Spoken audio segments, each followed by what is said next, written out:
சென்னையின் number 1 mutton biryani ருசிக்க பாண்டி பஜார் பசும்பொன் ரெஸ்டாரண்ட்டுக்கு வாங்க. இனி பாண்டி பஜாரோட புதிய அடையாளம் பசும்பொன் தான். மதுரை உணவை சென்னையிலேயே ரசிக்கலாம். Hola! Your dream vacation to Hong Kong starts from rupees 74,999 only with GT Holidays, South India's #1 travel brand. நீங்கள் எத்தனை முறை ஆணைகள் பிறப்பித்தாலும் அணையை திறக்கிற சாவி கர்நாடகத்தில் இருக்கிற வரையிலும் உங்களுக்கு பிரச்சனை தீரவே தீராது. சுப்ரீம் கோர்ட் நீதிபதி, எதிர்க்கட்சி தலைவர், ஆளுங்கட்சி தலைவர் மூவரும் சேர்ந்து நியமிக்கிறார்களாக இருக்க வேண்டும் காவிரி நீதி ஆணையத்திற்கு. நியாயத்தின்படி கோர்ட்டு தீர்ப்பின்படி அவர்கள் அதை திறப்பென்ற வேலையை வைத்து கொண்டால் கர்நாடகாவும் எப்பொழுது தண்ணீர் வரும் என்று உட்கார்ந்துருப்பான். காங்கிரஸில் நீங்கள் கூட்டணியில் இருக்கிறீர்கள். தமிழ்நாட்டுக்கு நன்மை தராத ஒரு கட்சியோடு எதற்காக கூட்டணி? இந்தியை ஆதரிக்கிறனோடு சேர மாட்டேன், நீட்டை ஆதரிக்கிறனோடு சேர மாட்டேன், அப்புறம் காவிரி தண்ணீரை விடமாட்டேன்கின்றனோடு நான் ஏன் சேர வேண்டும்? ஆகவே நான் உங்களோடு சேர முடியாது என்று நீங்கள் தேர்தலுக்கு முன்னால் சொல்லியிருந்தால் காவிரி பிரச்சனையை சுப்ரீம் கோர்ட் தீர்ப்புப்படி நடந்து கொள்ளுமாறு ராகுல் சொல்லியிருப்பார். உன்னுடைய சொந்த நன்மைக்கு நீட்டுக்கு வருமானம் வர வேண்டும் என்பதற்கு மட்டும் ராகுலை பேச வைப்பா, ஆனால் காவிரி நீர் தமிழ்நாட்டுக்கு வர வேண்டும் என்பதற்கு பேச வைக்க மாட்டாயா? அப்புறம் எதுக்கு கூட்டணி என்று கேட்கிறேன். இதுக்கு செல்வ பெருந்தகை சொல்லுகிறார், இந்த மோடி நியாயமான மனிதனாக இருந்தால் ஒரு உத்தரவு போட வேண்டும். கர்நாடகத்தில் உத்தரவு போட்டு தண்ணீரை திறந்து விடு, ஒரு டிஎம்சி தண்ணீர் கொடு என்று சொல்ல வேண்டும். இவர் அதை செய்ய மறுக்கிறார். நம்முடைய தமிழனுக்கு துரோகம் செய்கிறார் என்று. மோடிக்கு இதற்கு என்ன தொடர்பு? மோடி உத்தரவு போட்டால் கர்நாடகத்துக்காரன் கேட்பானா? இப்பொழுது நான் தற்காலிக தீர்வு சொல்கிறேன். காங்கிரஸில் நீயும் கூட்டணியில் இருக்கிறீர்கள். தேர்தலுக்கு முன்னாலேயே அவன் தண்ணீர் விட மாட்டேன் என்றான். நீ அவனை பார்த்து கேட்க மறுத்து விட்டார். அப்பொழுது என்ன செய்ய வேண்டும்? நீட் தேர்வுக்கு நீ ராகுலிடம் போய் முறையிடுகிறாய். பாராளுமன்றத்தில் இதை எழுப்புங்கள், எங்களுக்காக பேசுங்கள், அந்த உரிமையை எங்களுக்கு பெற்று தாருங்கள் என்று சொல்லி நீ கேட்கிறாய். நானும் முயற்சி செய்கிறேன் என்று அவர் சொல்லுகிறார். காவிரி ஏன் பேச மறுக்கிறாய்? உனக்கு என்ன கொள்ளை வந்தது? ஆதன் தமிழ் நேயர்களுக்கு அன்பு வணக்கம். இந்த சிறப்பு நேர்காணலில் நம்முடன் இணைந்திருக்கிறார் தமிழ்நாடு தன்னுரிமை கழக தலைவர் பழகருப்பையா அவர்கள். வணக்கம். காவிரி பிரச்சனை சம்பந்தமாக மீண்டும் வெடித்திருக்கிறது. காவிரி ஒழுங்காற்று குழு கொடுத்த பரிந்துரைகளின்படி ஒரு நாளைக்கு ஒரு டிஎம்சின்னு சொல்லிட்டு ஒரு குறிப்பிட்ட கால எடு நிர்ணயிக்கப்படுது. ஆனால் கர்நாடக அரசு அதை மதிக்கலை. 8000 கனஅடி அப்படின்னாங்க. அப்புறம் அவங்களும் அனைத்து கட்சி கூட்டம் போட்டாங்க. இப்போது தமிழக முதல்வர் தலைமையில் அனைத்து கட்சி கூட்டம் போட்டிருக்காங்க. சட்ட ரீதியான நடவடிக்கை அப்படின்ட்டு அவங்க ஒரு முடிவு எடுத்திருக்கிறாங்க. இதை எப்படி பார்க்குறீங்க? இதுவரையிலும் ஒரு 30,000 அனைத்து கட்சி கூட்டம் தமிழ்நாட்டில் நடந்திருக்கும் இந்த 30-40 ஆண்டுகளில். உண்மையில் சொல்கிறேன், வேறு பிழைப்பே இல்லை போல இருக்குது நம்முடைய ஆட்சியாளர்களுக்கு. இதை தீர்ப்பதற்கான முயற்சி எந்த கட்சிக்கும் இல்லையா? இதான் நான் கேட்குறேன். அதாவது இந்த சிக்கல் அணை கட்டப்பட்டு 100 ஆண்டுகளுக்கு மேலாகிவிட்டது. இந்த சிக்கல் 1970 தொடங்கி நீண்டு கொண்டே போகிறது. பிறகு நீதிமன்றங்கள் பெரிய அளவுக்கு உள்ளே நுழைந்து மிகப்பெரிய ஆய்வு செய்து 50 ஆண்டு காவிரி ஆற்றினுடைய வரலாற்றை ஆய்வு செய்து அதனுடைய நீர் வளத்தை அளவீடு செய்து இந்த தீர்ப்பை வழங்கினார்கள். இந்த தீர்ப்பு நாம் கேட்டதற்கும் முன்பு வந்ததற்கும் ரொம்ப குறைவானது என்றாலும் கூட ஏற்றுக்கொண்டோம். ஏதோ ஒரு முடிவுக்கு விடுவது நல்லது என்று 190 கனஅடி நமக்கு தருவதாக டிஎம்சி தருவதாக அவர்கள் சொன்னார்கள், ஒப்புக்கொண்டோம். அதில் எந்தெந்த மாதம், ஒரு மாதம் 1 டிஎம்சி, இன்னொரு மாதம் 3, இன்னொரு மாதம் 5, இன்னொரு மாதம் 15 என்று இப்படி ஆண்டு முழுவதும் 190 டிஎம்சி தர வேண்டும். இவ்வளவு தெளிவாக வகுக்கப்பட்ட பிறகு அவர்கள் 50 ஆண்டுகளாக ஒரு குறிப்பிட்ட மாதத்தில் இந்த அளவை விட நீர் குறைந்ததில்லை என்று அவர்கள் வரம்பிட்டிருக்கிறார்கள். ஜூனில் இவ்வளவு கொடுக்க முடியும், ஜூலையில் இவ்வளவு கொடுக்க முடியும், ரொம்ப வறண்ட காலத்தில் இவ்வளவு கொடுக்க முடியும் என்று அவர்கள் முடிவு செய்திருக்கிறார்கள். ஆகவே இந்த நிலையில் எப்பொழுது பார்த்தாலும் கர்நாடக அரசு, பிஜேபி அரசு வந்தாலும் சரி, காங்கிரஸ் அரசு வந்தாலும் சரி, அவர்கள் விவகாரம் செய்கிறார்கள். காவிரி முழுவதும் அவர்களுக்கே வேண்டும் என்பது போல, மிதந்து போனால் மட்டும்தான் திறந்து விடுவோம் என்பது போல இது ஒரு வாய்க்காலாக ஆக்கிவிட்டார்கள் நம்முடைய ஆற்றுப்படுகையை. ஆகவே இதை கருணாநிதி காலம் தொட்டு இன்றைக்கு வரையில், ஸ்டாலின் காலம் வரையிலும் எத்தனையோ ஆட்சிகள் இருந்தன, தீர்க்க முடியவில்லை. ஏனென்றால் அதற்கான கருத்து இந்த தேசிய கட்சிகளுக்கும் இல்லை, மாநில கட்சிகளுக்கும் இல்லை. நான் சொல்லுகிறேன், இப்பொழுதுள்ள தற்காலிக பிரச்சனைக்கு முதலில் சொல்லுகிறேன், இதற்கு எதற்கு சர்வ கட்சி கூட்டம்? இதற்கு எதற்கு தினந்தோறும் நீங்கள் நீதிமன்றத்திற்கு போவதை தவிர வேறு என்ன உங்களால் செய்ய முடியும்? வேறு என்ன செய்ய முடியும்? நீங்கள் தீர்ப்பை வாங்கினீர்கள், வாங்கிய தீர்ப்பை நடைமுறைப்படுத்த மறுக்கிறான். ஒரு ஆணையம் உள்ளே இருக்கிறது, அந்த ஆணையம் தீர்ப்பின்படி கருத்து சொல்லுகிறது. ஒரு டிஎம்சி கொடு என்று சொல்லிவிட்டது. அந்த ஆணையம் பல்லில்லாத ஆணையமாக இருக்கிறது, அதுக்கு எந்த மதிப்பும் இல்லை. இதில் மத்திய அரசாங்கம் போட்ட ஆட்கள் இதில் இருக்கிறார்கள் என்பதை தவிர, ஆகவே அது விரும்பினால் அது சார்புடையதாக மாறிவிடும் என்பதை தவிர இப்பொழுது ஒன்றுமில்லை.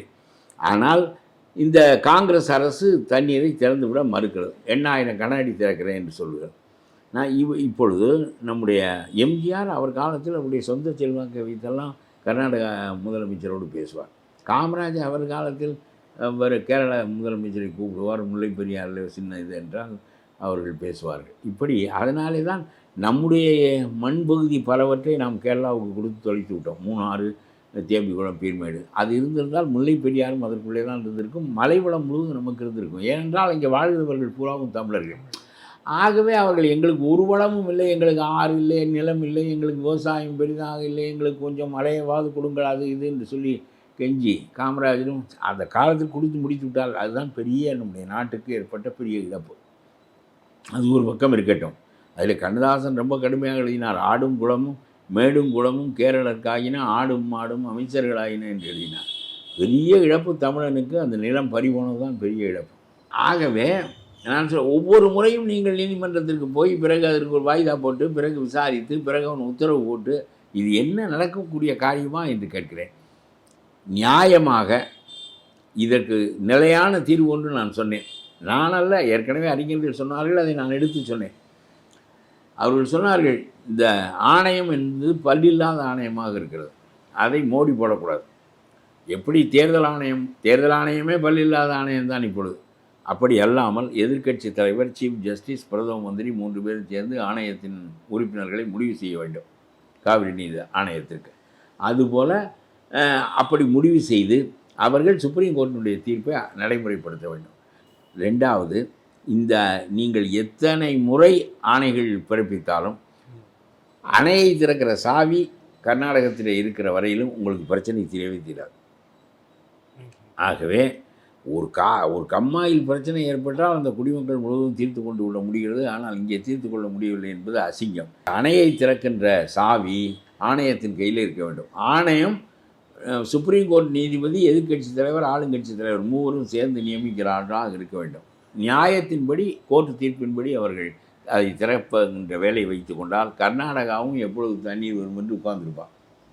எவ்வளவு தண்ணீர் வேண்டும் என்பது முறைப்படி நியாயத்தின்படி செய்வார். இதை செய்வதற்கு இந்த நாட்டிலே ஒரு துப்பில்லை என்றால், இந்த முறையை வலியுறுத்துவதற்கு துப்பில்லை என்றால் அது எதற்கு லாய்க்கு என்று கேட்கிறேன். 75 ஆண்டுகள் ஆகிவிட்டது நாடு சுதந்திரம் அடைந்து. ஆனால் தேசிய கட்சியான காங்கிரஸால் தீர்க்க முடியலை, பிஜேபியால் தீர்க்க முடியல, தீர்க்க மனம் இல்லை.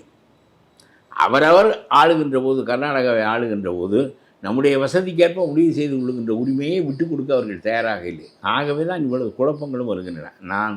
நான் அது இது நிலையான தீர்வு. நான் சொல்கிறேன், அணையை திறக்கின்ற உரிமை இந்தியா முழுவதும் நியாயமாக ஆணையத்தின் கையில் இருக்க வேண்டும். ஆணையம் சுப்ரீம் கோர்ட்டினுடைய வழிகாட்டுதலின்படியோ அல்லது அதனுடைய சுதந்திரமான போக்குப்படியோ முடிவுகள் எடுக்க வேண்டும். இது நடக்காத வரையிலும் ஒரு காலத்திலும் தீர்வு கிடைக்காது. நான் கேட்கிறேன், சீனாவிலிருந்து வருகிற பிரம்மபுத்திராவை இந்தியா பெறுவதில் பல இடையூறுகள் இருக்கின்றன என்றால் அவன் அந்நிய நாடு, அவன் நம்மை விழுங்குவதற்காக காத்திருக்கிற நாடு, அதில் சிக்கல் வருவது எனக்கு புரிகிறது. ஆனால் சிந்து நதி பாகிஸ்தானுக்கும் இந்தியாவுக்கும் இடையே பாய்கிறது. சிக்கல் வருவதற்கு நியாயம் இருக்கிறது. ஏதோ ஒரு வெளியில் ஓடிக்கொண்டிருக்கு. இங்கே ஒரு நாட்டிற்குள் எதற்காக சிக்கல் வர வேண்டும்? நாம் இந்தியா ஒன்றாக இருப்பதற்கான காரணம் 3 தான். இல்லாவிட்டால் இந்தியா ஒன்றாக இருப்பதை நான் பாரதி ரொம்ப அழகாக சொன்னான். அதாவது அதிக நீர் வடக்கே இருக்கிறது, அதை வீணாக கடலில் கலக்கிறது. நாம் தெற்கே கொண்டு வரலாம். வங்கத்தில் ஓடி வரும் நீரின் மிகையால் மையத்து நாடுகளில் பயிர் செய்யலாம். இது இந்திய ஒருமைப்பாடு வேண்டும் என்பதற்கு அவன் சொன்ன கருத்து. அவன் தான் அறிவுபூர்வமாக இதை பார்த்தான். ஒன்றாக இல்லாத நாடு ஒன்றாக இருக்க வேண்டும் என்றால் ஏன் இருக்க வேண்டும் என்கின்ற கேள்வி எழுகிறது. ஏன் இருக்க வேண்டும்? நதிநீர் வளத்தை பகிர்ந்து கொள்ளலாம். இது தனி நாடாக இருந்தால் கிடைக்காது. ஆகவே சரி, விரிந்த சந்தை கிடைக்கும். காசி நகர்ப்புலவர் பேசும் உரைதான் காஞ்சியில் கேட்பதற்கு ஒரு கருவி செய்வோம் என்று சொல்லி வர்த்தகத்தை சொன்னான். 2. 3வது அவன் சொல்லவில்லை, இயற்கையாக எல்லாருக்கும் தெரியும், அது இராணுவ பாதுகாப்பு. பெரிய நாடாக இருப்பது சீனாவை எதிர்கொள்ள வசதியாக இருக்கும். இந்த காரணங்களில் நதிநீர் பிரச்சனையை தீர்க்க ஒன்றால் முடியவில்லை என்றால் இந்தியா ஒன்றாக இருப்பதற்கான காரணமே போய்விடுகிறது என்று நான் சொல்லுகிறேன். ஆகவே இந்த சிக்கல் இது நிலையான தீர்வு. இப்பொழுது நான் தற்காலிக தீர்வு சொல்கிறேன். காங்கிரஸை நீயும் கூட்டணியில் இருக்கிறீர்கள். தேர்தலுக்கு முன்னாலே அவன் தண்ணீர் விட மாட்டேன் என்றான். நீ அவனை பார்த்து கேட்க மறுத்து விட்டாய். அப்பொழுது என்ன செய்ய வேண்டும்? நீட் தேர்வுக்கு நீ ராகுலிடம் போய் முறையிடுகிறாய். பாராளுமன்றத்தில் இதை எழுப்புங்கள், எங்களுக்காக பேசுங்கள். அந்த உரிமையை எங்களுக்கு பெற்று தாருங்கள் என்று சொல்லி நீ கேட்கிறாய், நானும் முயற்சி செய்கிறேன் என்று அவர் சொல்கிறார். காவிரிக்கு ஏன் பேச மறுக்கிறாய்? உனக்கு என்ன கொள்ளை வந்தது? நீட்டை விட பெரியதல்லவா? நீட்டு பறிபோய் விடுவதனாலே உனக்கு ஏற்படுகிற இழப்பு 1000 கோடி சந்தை போய்விட்டது, சொந்த சந்தை போய்விட்டது. அப்பா காலத்தில் இருந்தது, ஆற்காடு மூலமாக நடந்தது. இப்பொழுது மகன் காலத்தில் அந்த சந்தை இல்லை. ஆகவே வருவாய் குறைந்து விட்டது என்று வருத்தப்படுகிறீர்கள். காவிரி குறைந்து விட்டது என்று வருத்தப்படவில்லை. நியாயமாக நீட்டுக்கு ஒரு தடவை சொன்னால், நான் எல்லா உரிமைகளும் மாநிலத்துக்கு இருக்க வேண்டும் என்று கருதுகிற கட்சி தான் வைத்திருக்கிறேன் நான், அதுவே. ஆனால் இப்பொழுது நீட்டுக்கு சொல்வதற்கு மேல் கூடுதலாக நீ சொல்ல வேண்டும். இங்கே வாருங்கள், இந்த மாதிரி கோர்ட்டு தீர்ப்பையும் உள்நடத்த உங்களுடைய அரசு மறுத்தால் நாம் 2 பேரும் கூட்டணியில் இருப்பதற்கு என்ன பொருள் இருக்கிறது?